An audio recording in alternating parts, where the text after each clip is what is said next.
if we do not have individuals who know what it is they need to do, why are we pussyfooting in letting people go and employing people who will deliver? Or is this again just another political card that we'll give to any Tom, Dick and Harry because we have the appointing power?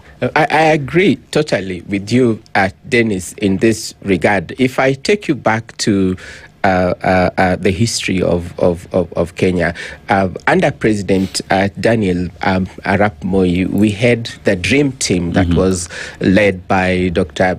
Richard Leakey, people like Dr. Martin Oduor and so on. These were technocrats, people who knew what they were supposed to do, and they were able really to address, those challenges, the funding challenges and mismanagement and so on that Kenya had. And also during the time of the late former Prime Minister Raila Odinga and the late President Kibaki, we had people like Professor Nyong'o, who is the current governor of Kisumu, and then he was the Minister for National Planning. That is when we had Vision 2030 that was developed by that time, and that therefore means that the government should be able even to outsource experts out of political class, people with skills, people with knowledge, people with expertise that can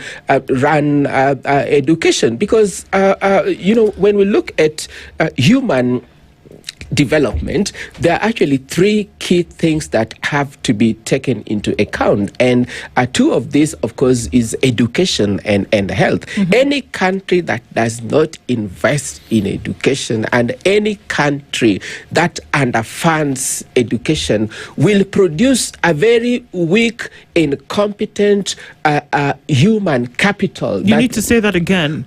Any country that doesn't invest in its education will do what? Will produce, incompetent, demotivated, unskilled human capital that will end up bringing back Kenya 60 years back behind. And we have to say, no, this cannot continue like this, and we have to say no. And that is why I still continue to insist. I have no personal problem with the education officials, but when we have a CS who doesn't know how much it costs to educate a child, when we have a CS who doesn't know the unit cost of education per child, we only know the capitation rate for school, then there is a problem, then there is incompetence. When we have a ministry where the Auditor General revealed that 1.1 billion, and the President confirmed that,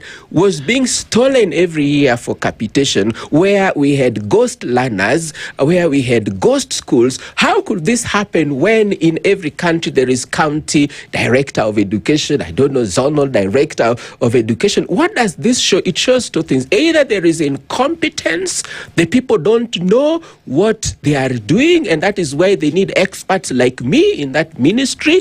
Two, it could be corruption. That is sanctioned. In my culture, in Kisumu, we have a saying, we have a lot of fish there. One of these fish is called ngege ndu. Ngege is tilapia. Okay. And we learn that it rots from the head. In Luo, we say that that's a new terminology for you. I've written it down. It begins to rot from the head before it reaches the tail. So we have to ask ourselves, where is the head of this fish that is rotting? On top of water. Yeah, and we know it.